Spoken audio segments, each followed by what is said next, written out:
पाकिस्तान के खिलाफ मजबूत स्थिति के बावजूद सीजफायर के फैसले से सेना के पूर्व प्रमुख भी हैरान रह गए हैं। पहले retired major general GD Bakshi ने इस फैसले पर सरकार की आलोचना की और अब दो और पूर्व सेना प्रमुख इस फैसले पर सवाल उठा रहे हैं, प्रतिक्रिया दे रहे हैं।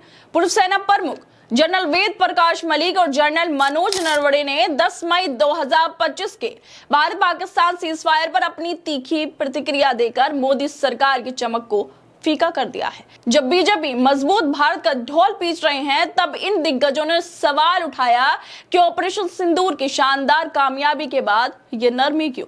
बीजेपी के लिए सीजफायर अब भारी पड़ता हुआ भी दिखाई दे रहा है, क्योंकि अपने ही सैन्य नायक नाराज हो गए हैं।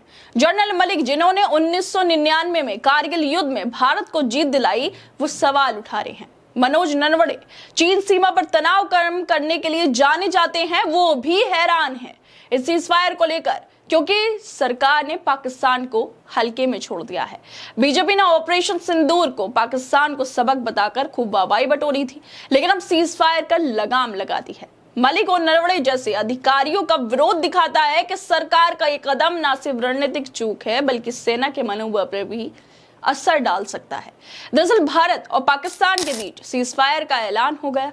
एक तरफ विपक्षी पार्टियों ने जहां सीजफायर कराने में अमेरिका की भूमिका को लेकर सवाल उठाए हैं, वहीं इसको लेकर दो पूर्व सेना प्रमुखों का भी बयान आया है। उनका मानना है कि ऑपरेशन सिंदूर के दौरान भारत की स्थिति मजबूत थी और सेना ने पाकिस्तान को काफी नुकसान भी पहुंचाया था। ऐसे में सीजफायर के फैसले ने उन्हें हैरान कर दिया है।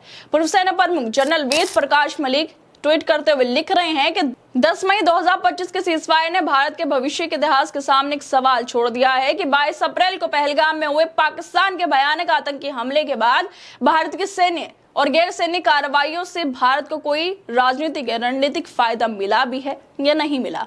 ये सवाल हमने भविष्य के इतिहास पर छोड़ दिया है। जनरल वीपी मलिक 1997 से लेकर 2000 तक भारतीय सेना के सैन्य अध्यक्ष रहे थे। वो कारगिल युद्ध के दौरान भी सेना प्रमुख थे, जब भारत ने पाकिस्तान पर जीत हासिल की थी। कारगिल के हीरो तक सवाल उठा रहे हैं, तो बीजेपी का सीजफायर के लिए हाँ करना कितना गंभीर हो सकता है। जनरल मलिक के तंज भरे अंदाज में कहा है कि सीजफायर से भारत ने क्या रणनीतिक फायदा किया है, ये सवाल इतिहास पूछेगा। उनका मानना है कि जब भारत ने पाकिस्तान की चाल को दुनिया के सामने ला दिया और ऑपरेशन सिंदूर ने आतंकी ठिकानों को तबाह कर दिया, तब दबाव बनाए रखना चाहिए था। लेकिन इसके बजाय अमेरिका की बातों को बीजेपी ने मानना सही समझा। ट्रंप के ट्वीट के बाद फौरन सीजफायर हो गया। पूर्व सेना प्रमुख जनरल वेद प्रकाश मलिक के अलावा भी पूर्व सेना प्रमुख मनोज नरवणे ने सीजफायर के फैसले को लेकर कहा है कि जरूरी नहीं कि भारत हर बार आतंकवाद के खिलाफ तभी कार्रवाई करे जब कोई हमला हो। वो ट्वीट करते हुए लिख रहे हैं कि आज शाम 5 बजे से जमीन, समुद्र, हवा में सैन्य कार्रवाई का बंद होना एक स्वागत योग्य कदम है।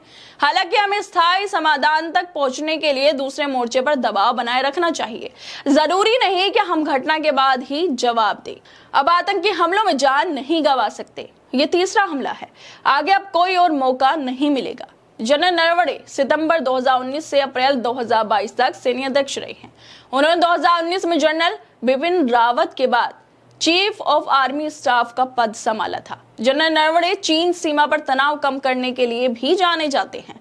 नरवणे की आलोचना बीजेपी के लिए इसलिए भी भारी है क्योंकि उन्होंने पहले चीन पर तनाव कम करने का काम भी किया है। वो जानते हैं कि सेना को क्या करना चाहिए, क्या नहीं, कब सीजफायर होना चाहिए और कब नहीं होना चाहिए। इससे पहले भी ऑपरेशन सिंदूर के बाद भारत के पूर्व आर्मी चीफ मनोज मुकुंद नरवणे ने अपने पोस्ट में लिखा था कि पिक्चर अभी बाकी है। भारत ने आधी रात को पाकिस्तान की नींद उड़ा दी थी। पहलगाम अटैक के बाद जवाब में स्ट्राइक कर भारत ने आतंकियों की लाशें बिछा दी थी। रात में करीब 1 बजे से 25 मिनट तक भारत ने पाकिस्तान में मिसाइलों की बरसात की थी।